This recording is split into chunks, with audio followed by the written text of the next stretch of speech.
Hello and welcome to Action Playbook Live. I am Gilles Gallant, and you are watching the NFL pregame betting show here that we do every Sunday morning here with the Action Network. We're live on YouTube and Twitter and X. We cover a lot here each week. Player props, touchdown bets, parlays, but we don't just do player props. We got a lot to discuss about certain sides and totals, very impactful games in the playoff seeding. Nick Giffen, he's going to join us to talk about the luck rankings for week 17, which games we should be targeting for an edge, either on the side or the total. And Evan Abrams, our director of research here at Action Network, he's going to give us some of the latest betting trends and market moves for week 17. And I've got Sean Kerner and Chris Raybon joining me off the hop. We're going to give out our favorite player props that we like for week 17. And if you want to tail any of the bets that we give out or any of the bets that we give out on the show, easiest way to do it is the quick slip links in the YouTube chat. We're going to be dropping links in the chat after every pick we make.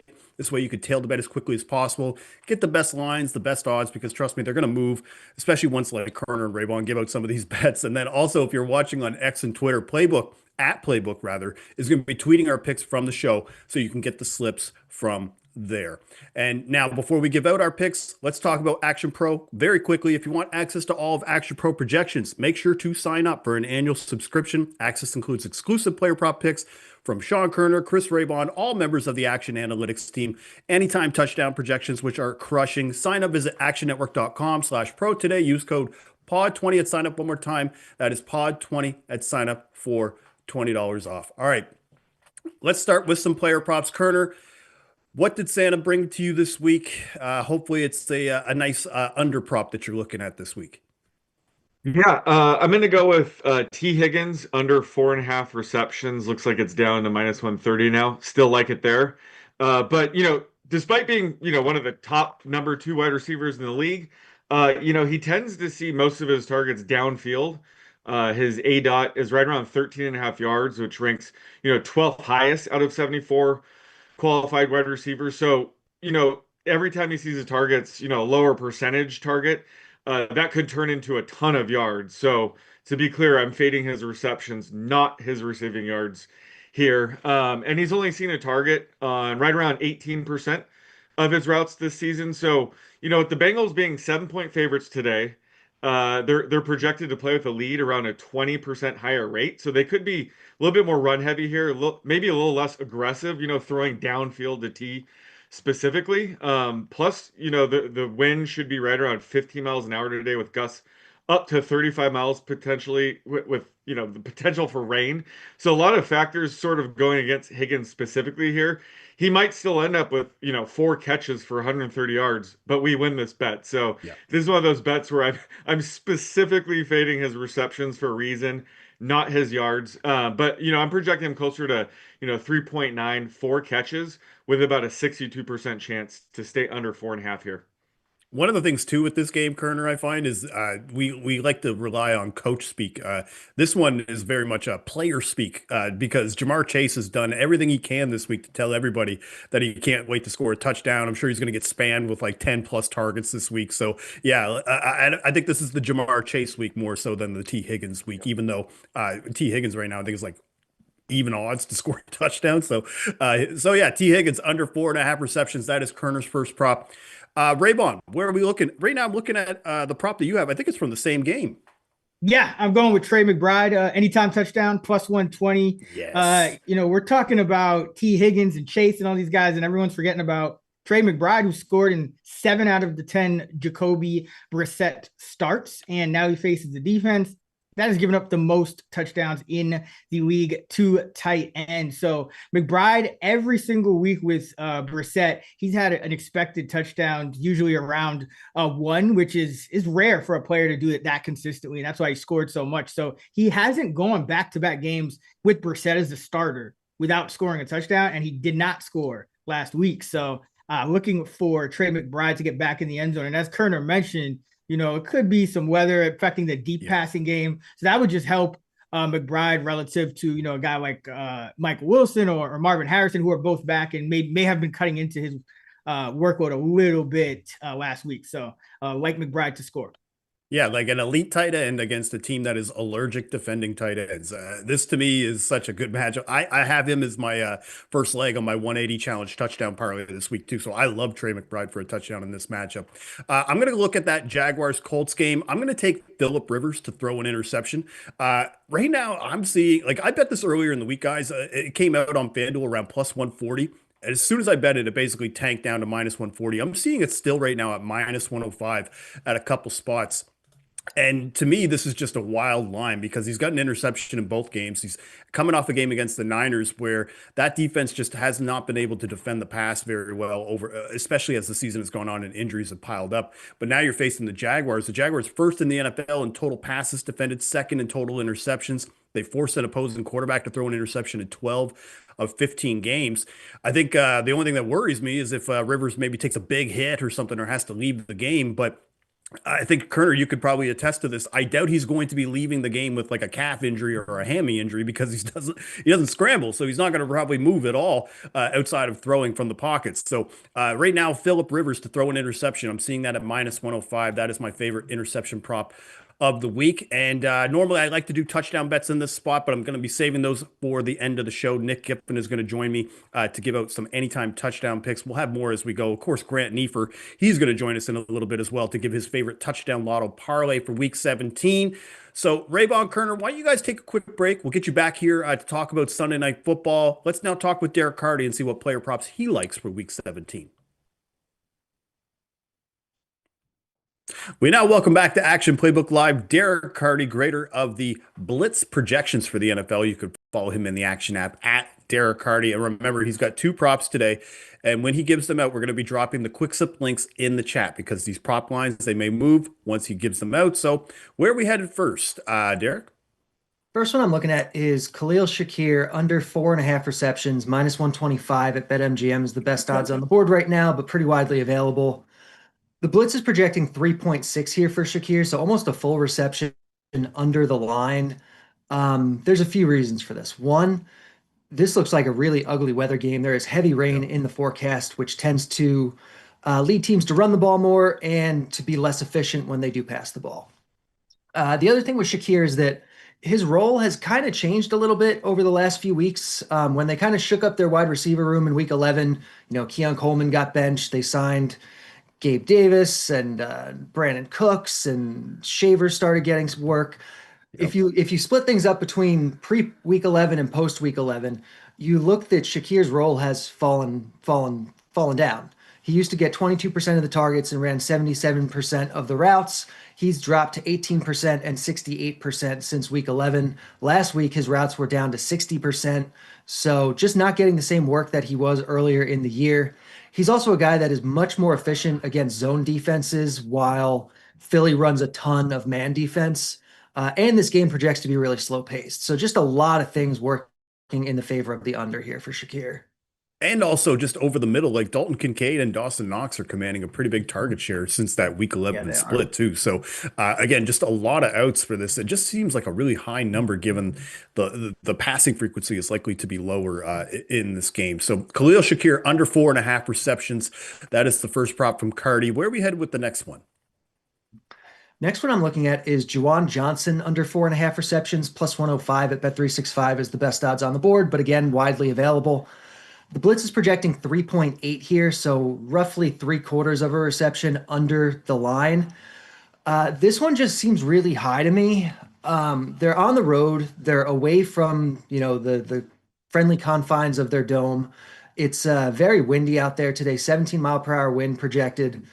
And this is another guy whose route percentage has been down of late. Over the last 3 weeks, he's dropped from 80% to 65% of the routes. And this is a team that is often trailing and having to throw the ball, which may not necessarily be the case today because they're actually small favorites against an even worse Tennessee Titans offense. So this is another one that I think looks really good. Yeah, and then the other thing too is when we're talking about just the last 3 week split, I think it does also coincide a little bit with Foster Moreau returning to the lineup as well, just given the fact that he's a little bit more of a pass catching tight end as well. So yeah, really high number, a 4.5 for Juwan Johnson. All right, it's probably just because I think people would be very difficult to name who the wide receiver two is right now in that offense if you just stopped a guy on the street. So all right, so Juwan Johnson under 4.5 receptions, you can get that at plus money. And then he's also on Khalil Shakir under 4.5 receptions. Make sure to follow him in the app at Derek Carty. Derek, thanks for joining us, and we will see you back on the show soon enough. Thanks very much. Good luck. All right, many thanks to Derek Carty joining us. But now we welcome in Dr. Nick Giffen, the creator of the Luck Rankings. You can read up on this every week in the Action app, where he lists the luckiest and unluckiest NFL teams based on what we saw on the field, wearing his Commander's hat. Where are we going with the first pick, Nick? All right. So to kick off luck rankings for week 17, we're going to go with the New York Jets plus 13.5. This has a luck score of 1.8. That gives it a C grade, 57% luck based cover probability. And, New England right now, they're banged up everywhere. They have several injuries to their defensive front seven. So they'll be missing, 3 starters there.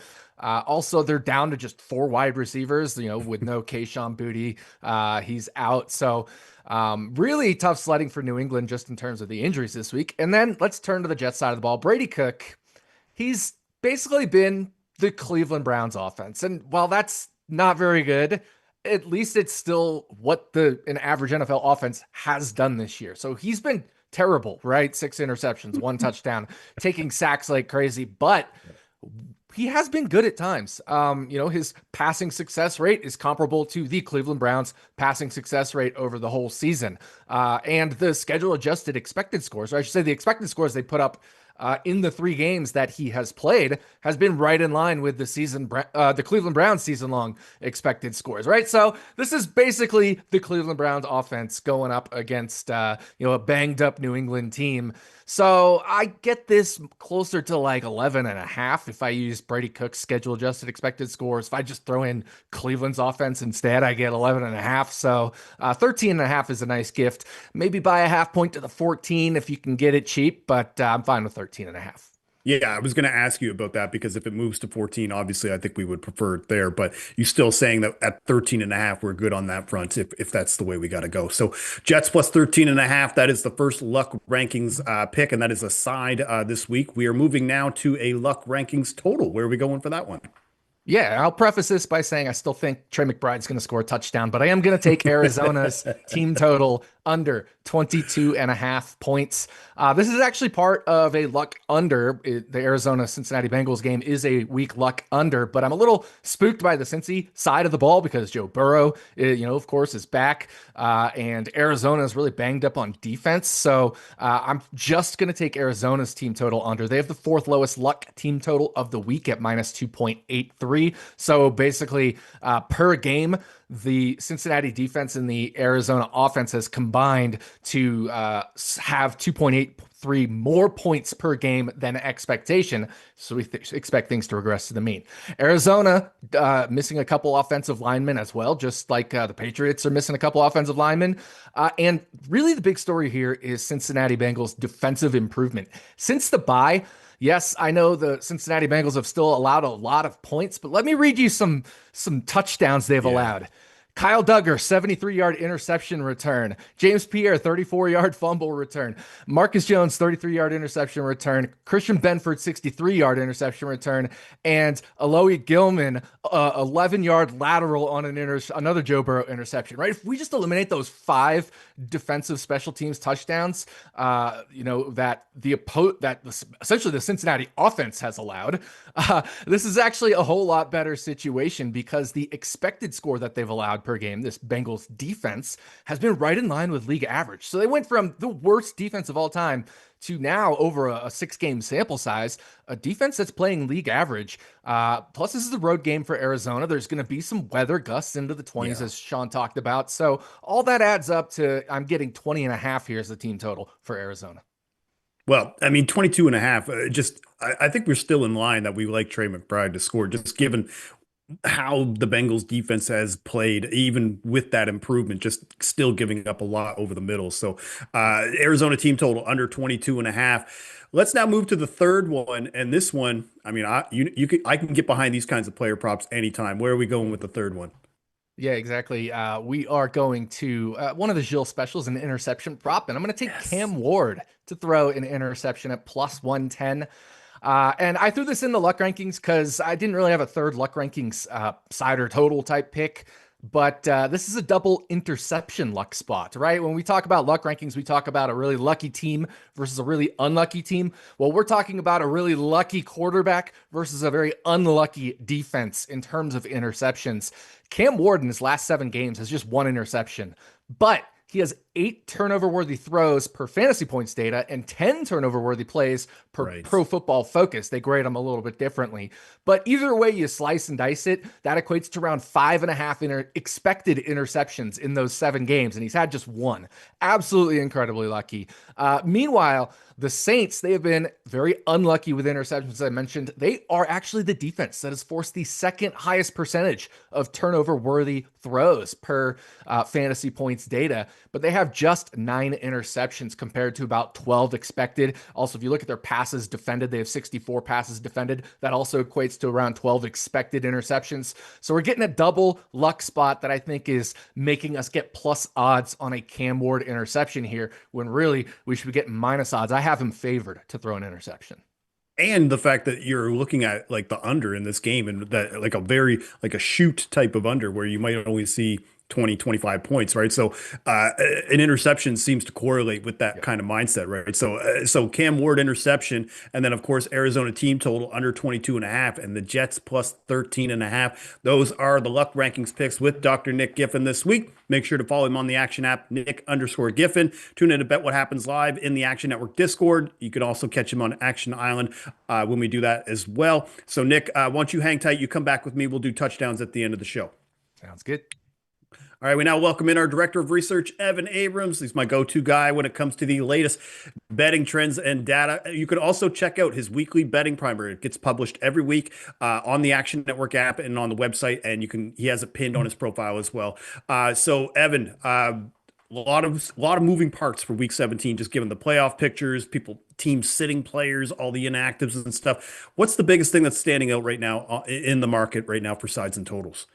Yeah, this week, next week, it's chaos, but we love chaos here. I mean, the trend right now is just underdogs. Starting week 17, 5-0 against the spread, 3-0 ATS on Christmas, 2-0 yesterday, and today, public don't care.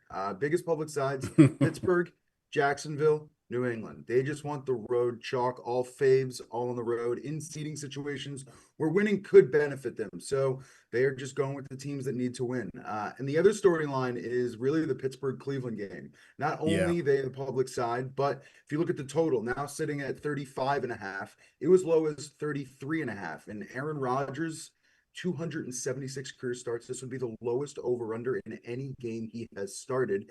And it kind of makes sense as well. In Cleveland, we're about to see 15+ mile-an-hour winds and some rain in that game. So, I mean, according to Kevin Roth, it looks like the worst we might miss, but it should be a little bit of a messy game. It's always Cleveland, right? Like Cleveland, whenever we Always. talk about those historical totals and just like how low it can get, it's always an inept offense on the Cleveland side with just horrendous weather. You know what I mean? And the other thing too is, I'm not saying the Brown side might have a little more push this week, but I'm surprised given that if the Cleveland does win this week, it would be a Pittsburgh Ravens kind of finale there in week 18 to kind of decide the division, right? So that's just something interesting to watch for that Pittsburgh Cleveland game right now at the time. Let's talk about Jacksonville. Jacksonville entering playing today against the Colts. What do we have to think about the Jags right now and that Colts game? Yeah, just an interesting trend we've seen. So obviously Jaguars coming off a very big win in Mile High Stadium against the Broncos last week, and it's never really an easy feat to come off that game. So the Packers did so, blew the late lead against the Bears. Last 3 seasons, teams coming off a road game in Denver, 6-18 against the spread, including 0-7 against the spread this season. So a bit of a tough come off there. Obviously Jacksonville in a situation this week where they can possibly get the 1 seed. So there is motivation. And as I said before, people betting them like it's free money in Phillip Rivers after the Colts got eliminated. So we will see how that goes. That line is actually out. As I'm looking at the board right now, that line has come down to 4.5. Looks like it's even cratering possibly down to 4. So interesting nonetheless that favorite is crumbling right now. Well, and it reminds me a lot of that trend that we used to track where how teams would fare after playing Detroit, right? Like remember Sure. last year and just they would get decimated and then that team the next week would just be a shell of themselves, like in that sense. So seeing a lot of similarities on that front. We have a something got to give bowl here. We got the Raiders and the Giants. Let's talk about that game. Yeah, before we just went on air, I said this is my favorite game of the day. And come on, it is the game of the day. The Raiders, they've lost 9 consecutive games straight up. The Giants, they've lost 9 consecutive games straight. This is the first game in the Super Bowl era between two teams who have both lost at least 9 games in a row in the same season. And as we've seen all week, it's also a battle between who will actually play in this game, since, one team puts out Max Crosby, the other team says, Theo Johnson's not playing. So it's going to be fantastic. And up until kickoff, you might as well watch because it looks like more players might become inactive in this one, but can't wait. And I think this game too could have some implications on like if the Browns lose today. I think if one of these teams wins, I think if the Raiders win, it could impact who gets the number 1 overall pick as well, like or has the worst record in the league. So just a very interesting game paired with the afternoon slate with Eagles and Bills. Nice little split screen scenario for the 4 p.m. slate. All right. Bet Labs, a lot of good systems in that Discord, and being able to find different edges, different ways to be able to attack the market. What is the Bet Labs pick of the week that we're looking at? Yeah, we've won on this pick the last few weeks, and we are actually going back to the well here. So Cleveland Browns plus 4.5. I mean, Cleveland has actually won 5 of their last 6 home games versus Steelers outright, winning and covering their last 3 home games versus Pittsburgh. This is the longest Browns straight up in ATS win streak at home versus Steelers since 1990 to 93, where they covered 4 straight. Now, obviously, Cleveland has had trouble in Pittsburgh, but this isn't that same game. So we will see what happens. And also, just for Sean Kerner, because I know he loves this, but John Hussey, the ref in this game, home teams are 96 and 70 against the spread with Hussey, best of any official, 28 and 14 against the spread the last 3 seasons, and as a home dog, 30 and 16 against the spread. So Hussey loves himself some home cooking, and hopefully we get that today with the Cleveland Browns and Shador. Yeah, just a classic AFC North matchup, and good use of shoehorning in a good rep stat too with John Hussey. Of course. All right. So Cleveland plus 4.5 is the Bet Labs pick of the week. Again, make sure before you're going in betting sides and totals, check out Evan's weekly betting primer. He's also going to be live tonight with Brandon Anderson for the Week 17 recap show on the Action Network podcast feed. So Evan, thanks a lot. We'll see you again next week. Good luck. All right, time to take it up a notch. It's time to hit the lotto. This is where we get a bit crazy. And I love to try to find some plus EV parlays, especially as we're going into week 17. And joining me is Grant Neefer from Scores and Odds. You can find him in the Parlay Science Discord, dropping bangers every day. And of course, we've got Sean Kerner. He's always finding value in those long shot markets, Triple Crown, sack parlays, that kind of thing. So lots of angles here, but we'll start with Grant. Grant, what do we want to do today? What kind of prop lotto do we have for week 17? All right, we got a fun one sitting at 60 to 1 odds over at FanDuel, 75 to 1 odds. If you use that boost over there, the first leg is old tried and true. Trey McBride, 125 plus receiving yards, plus 560, going up against the Bengals, which I say this almost every single week. I target it almost every single week. Bengals have been historically bad versus the tight end, allowing 300 more receiving yards to tight ends than any other team in the league, or allowing 5 more touchdowns, allowing 33% of opposing team targets go to the tight end, which is by far the league lead. I think the league average is around 20-something%. So they are getting crushed by tight ends this year. McBride has been fantastic so far this season. He's hit the over at this number in 2 out of the last 7 games. Brissett's throwing the ball to him a ton. Weather is a little bit of an issue, but I don't really care. This line is still way off, in my opinion. Next up, Alec Pierce, 60 plus receiving yards, plus 310. I know we all saw Phillip Rivers that first week, so thought maybe he's not great. And then last week, entirely different story. Looked fantastic last week. Put up 270 passing yards, and Pierce had 86 of them. Got 4 targets. Pierce has been better against zone, and the Jags run zone at a top 10 rate. So 60 plus yards at plus 310, a bit too high. And the lastly, a guy that you're on a lot, Juwan Jennings, TD plus 125. Kittle likely not going to end up playing today. If so, he's probably going to be drastically limited.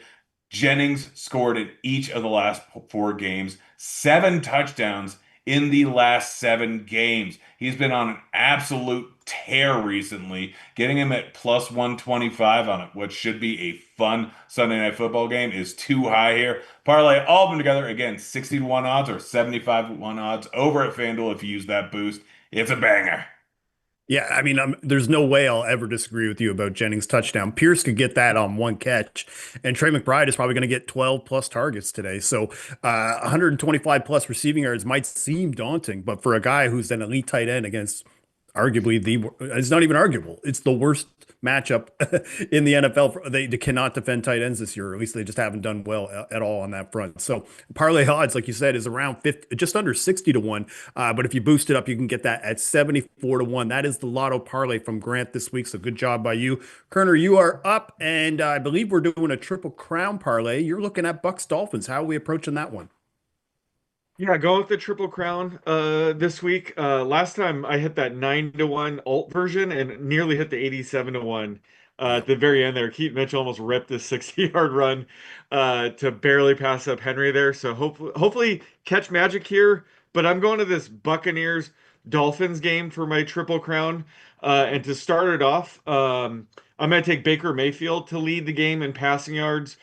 This one's pretty self-explanatory. He's already the slight favorite over Quinn Ewers. But this is part of, what makes this a higher payout, because there's some anti-correlation later on that makes it closer to a 50 to 1 payout. But then I'm going to go with Devon Achane to lead the game in rushing yards. This does correlate with Baker leading the game in passing yards, because if the Dolphins can keep it closer, then the market thinks they can lean on the run game a little bit more, and Baker will have to throw a little bit more. So these two props definitely correlate. Plus, the Buccaneers have a fairly crowded running back room. Bucky Irving's been struggling. So, Achane could just have a pretty standard game and lead the game in rushing yards. But what makes this, closer to a 50 to 1 payout is I have Darren Waller leading the game in receiving yards.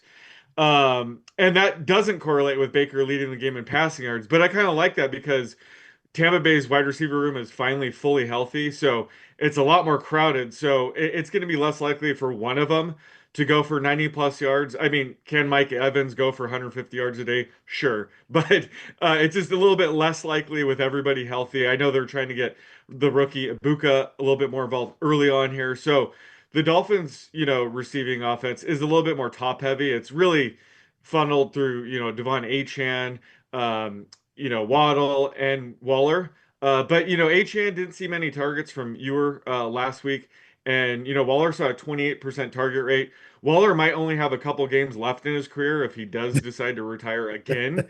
So I could see him going off here in the last couple weeks. He certainly has a ceiling to take down a market like this. And the Bucks, they've been bottom 10 in DVOA against tight ends, and they just gave up Kyle Pitts' career game a couple weeks ago when he went off for 11 catches, 166 yards, and 3 touchdowns. So I don't think this is too crazy. Again, there's some anti-correlation elements in here, but it correlates probably more than the market realizes, because this all pays out just under, 47 to 1. So love the payout here.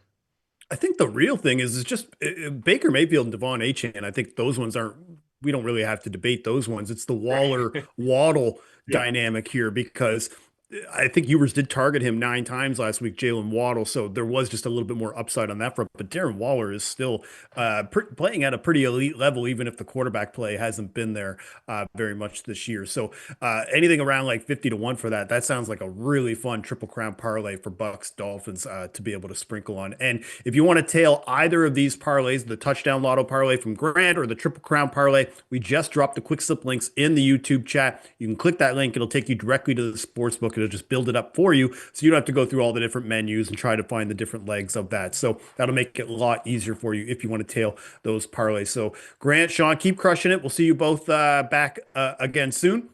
And Kerner, let's bring Braybon back on here. I want to talk about Sunday Night Football. Pretty fun matchup. Bears 49ers. Bears just coming off a clinch of the NFC North with that Packers loss.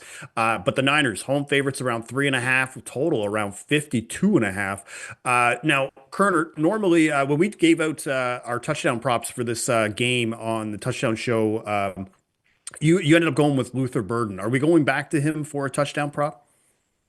Yeah, well, I'm going with Luther Burden here, but I'm attacking his yardage prop Okay. for this segment. I'm going over 46.5 receiving yards. Also like him to score as well. But, Burden's a second round rookie. I'm very high on. I think he has, a similar skill set and upside as like an Amon-Ra St. Brown and JSN type in the next couple of seasons.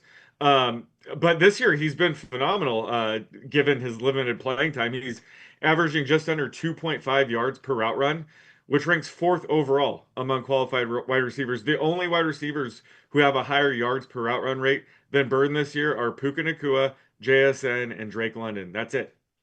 But he didn't see much playing time in the first 10 weeks. He got drafted by a team that already had a ton of weapons.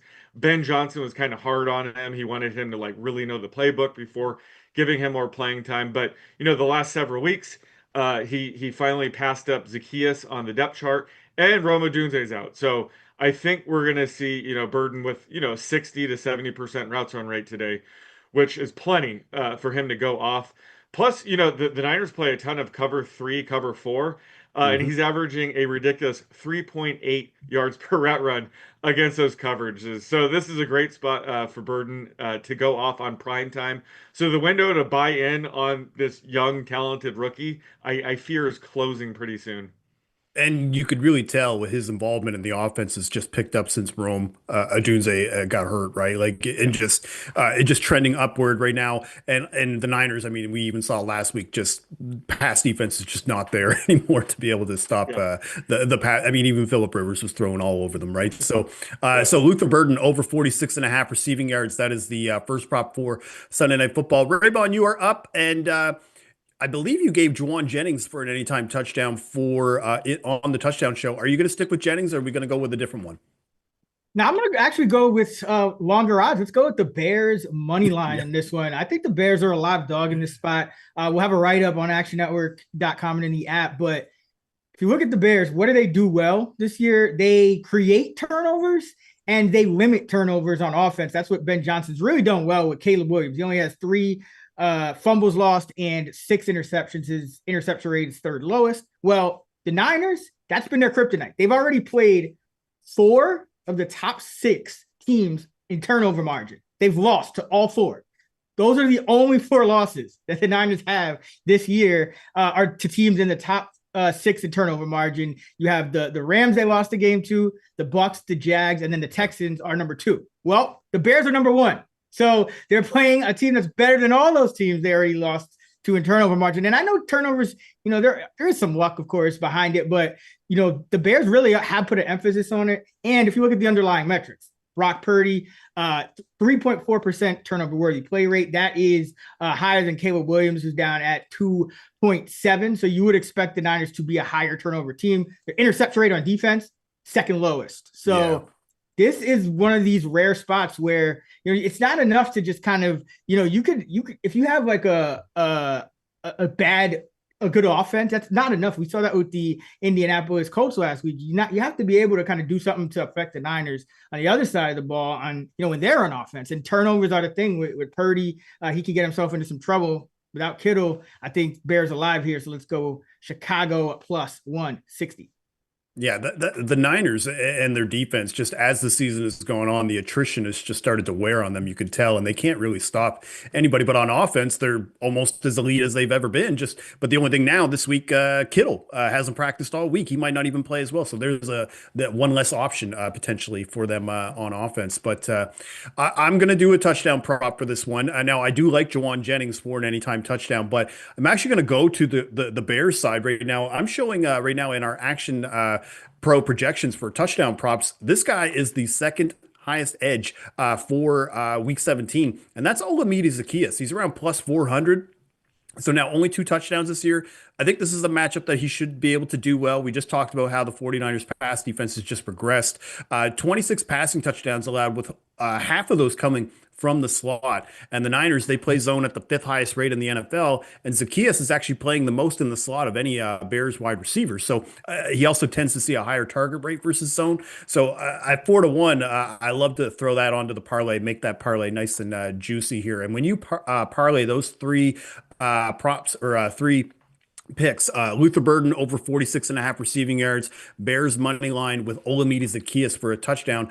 I'm seeing 18-1 right now, guys, for this parlay. So I really like this Bears centric parlay that we're doing this week. If you want to tail that parlay or any of those picks for Sunday Night Football, all those links, the quick stub links, have been dropped in the YouTube chat, so you can do that up. So, all right, Raybon Kerner, we'll see you next week. Fantasy Flex podcast to wrap up the season.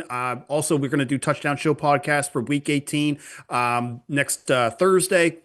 So let's now, speaking of touchdowns, let's bring back Nick Giffen on here. I want to do some more touchdown props to wrap up the show. So we bring on my touchdown show brethren, OG co-host, Dr. Nick Giffen. He's coming back with some touchdown props. I want to give him many thanks for the early Christmas gift for Bo Nix touchdown, or the same day, I guess, for the Bo Nix rushing touchdown. Kind of helped save my Christmas day on that front.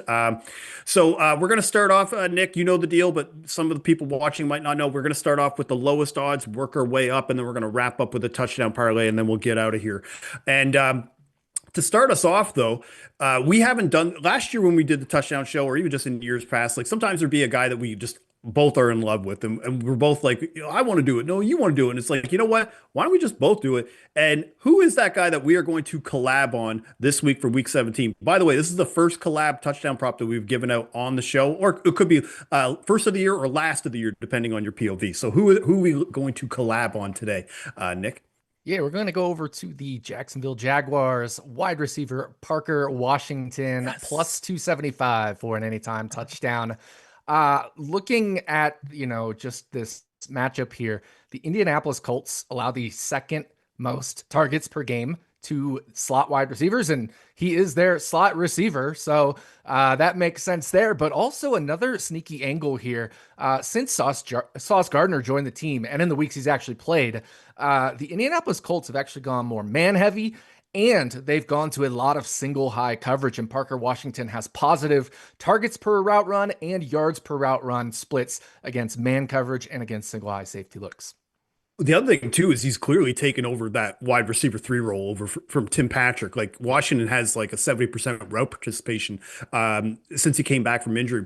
Tim Patrick, last week I was on him for a long shot, but he dropped below 20%. And the other thing too with Jacoby Myers coming, Jacoby Myers used to line up in the slot a lot with the Raiders. Now he's mostly lining up out wide at a 75% rate, whereas Washington, like you said, is more lining up over the middle. And Sauce Gardner is active from what I'm seeing now, so he is going to be waiting for those outside receivers. So Parker Washington, collab touchdown bet of the week. Nick, what is your next touchdown prop you like? Yeah, we're kicking up to the medium level, and this was 3-1 earlier. It's now plus 280, so we'll take it to plus 280. That's Michael Pittman for an anytime touchdown in the exact same game. And you remember just a couple weeks ago, I laddered Michael Pittman against the Jacksonville Jaguars on his receptions all the way up to 9, and he finished with 9 receptions. So same matchup. It's just a different quarterback thrown to him, Phillip Rivers. But again, in that first Jacksonville game, he had a touchdown that was called back for offensive pass interference. So it was on him, but you get the idea. He's going to be looked at heavily against this Jacksonville Jaguars defense that allows the most targets per game to outside receivers, and Pittman stays outside on around 70% of the routes because when Josh Downs is in, he's usually getting the slot in 3 wide receiver sets.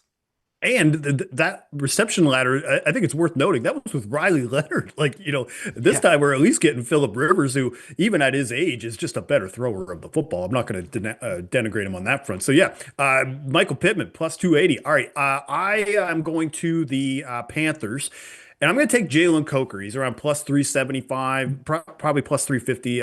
He's got 3 touchdowns this year. Really starting to see his role increase in the offense. He had just a bad start to the year after having to start on the IR, but over the last 3 games, he's really elevated in this offense, outsnapped and ran more routes than Xavier Legette, scoring 2 touchdowns, and he tends to play out of the slot more than out wide. The Seahawks defense doesn't really have a lot of weaknesses, but they have been a little susceptible to over the middle, where they've given up more points, especially to like tight ends or that slot receiver. They're bottom half in the NFL versus the slot, while they're top 5 against the outside, right? So I don't really want anything with Tet. Oh, and Tet McMillan, he is active today, but it was reported that he's dealing with an illness as well, so he might not be as involved this week just based on that front. So Jalen Coker is who I'm going to bet for my medium touchdown bet. Now, if you know Nick Giffen, you know where he's going here with this next one. This is a favorite of his. He likes to wear his jersey on the show from time to time. Where are we going with their spicy touchdown pick? Yeah, we're going to the GOAT, Trey Tucker, and I'm not just taking 1 touchdown. I'm taking 2+ touchdowns at 40-1. Of course, also take the anytime touchdown at 3-1. But he's going up against the Giants defense that's just bad, and there's no Brock Bowers. So, in the red zone, Trey Tucker has been the number 2 or number 3 option in the receiving game. Ashton Genty actually has more targets inside the 20, but Trey Tucker has more targets than Genty inside the 10. So I think the Raiders can just get in the red zone here a few more times than usual, right? The Raiders have played an absolutely brutal schedule as of late. This is by far the easiest defense they've faced in months. And so I think they can put up into the 20s, maybe even tickle 30 points scored this game. So who's going to be the best option? Trey Tucker. The Giants, after they fired their defensive coordinator, they've gone to a lot more cover 4. And Trey Tucker, 2 of his 5 touchdowns this year versus cover 4. The other touchdowns, a red zone one, we already addressed that, and a touchdown versus cover 0 and cover 3. And that's the other 2 things the Giants have played a little bit more under their new defensive coordinator. So all signs pointing to a Trey Tucker touchdown. Yeah, I'm glad you brought up the red zone stats. That's important, but just the fact that he's also such an explosive deep threat playing against man coverage and single high safety. Like, again, just really love this pick here for Trey Tucker. And also just seeing right now, Giants up to -3 now. So road favorites in Vegas, which is pretty wild. So yeah, Trey Tucker ladder, anytime touchdown 3-1 and 2+ at 40-1. That is the spicy bet. I'm going to do the same thing, but I'm going to do it with Taysom Hill. One last run. I had to run this back because, what are the Saints? They're running back 4 now at this point. Like the Titans' run defense too. They're not anything special. They've allowed 19 rushing touchdowns, bottom 3 in the NFL. We really saw a big usage spike for Taysom in Week 15. Really trying to get him the ball. 12 carries, 2 in the red zone. The other angle that I'm looking at too, Nick, is I think with these last 2 games being mostly meaningless, obviously you want to get practice reps and have good tape, but the Saints aren't going to want to really put Tyler Shuck out there for, to get big hits on those scrambling opportunities, especially because I think they're looking at him as more of a quarterback of the future. He's on a team-friendly deal. So with these 2 last games, I don't think they're going to just throw him out there and have designed runs like they were doing like in that middle part of the season. So I love Taysom for a touchdown. He's around +250, and I'm laddering his 2 touchdowns at 25-1. So that's the spicy touchdown bet that I'm doing this week. But let's do a parlay, Nick, and then we'll get out of here. So I think we both are in agreement. We love Parker Washington. So let's put him as the first leg. I love Trey Tucker as well. So why don't we have Trey Tucker in there? Then we have something to sweat in the afternoon. But then this came down to basically, do we want to have Jalen Coker or Taysom Hill? So Taysom Hill, the part of the reason why is I love Taysom, but you also love the under in that game. And in fact, you're shooting the under to the point where you're hoping for maybe like less than 30 points. So why don't we pivot over to Jalen Coker? Because now Tet McMillan is dealing with a little bit of an illness there and might be a little bit of a boost for him. So this now becomes the Parker Coker Tucker touchdown parlay, like the parlay, or the I just met her touchdown parlay, which may or may not get me fired depending on who's listening. So when you do those 3 guys and you parlay all 3 of Parker Washington, Jalen Coker, Trey Tucker, it's around 66-1 at Bet365, 59-1 at DraftKings, 58-1 at FanDuel. And we just dropped the quick slip link in the YouTube chat if you want to tail the touchdown show parlay. Nick, before we get out of here, what do you think of the parlay today? Yeah, it's interesting. It came down to the Coker leg with Hill and even Michael Pittman. We didn't want to throw an SGP leg in there with the same game angle, but I mean, I love Parker Washington. I love Trey Tucker this week. And, you know, I know Sean's on Jalen Coker's under on, I forget if it's yards or receptions. I think it's yards. Under on the But yards. why Yeah. not just get him a 5-yard touchdown and wrap up a nice 60+ parlay?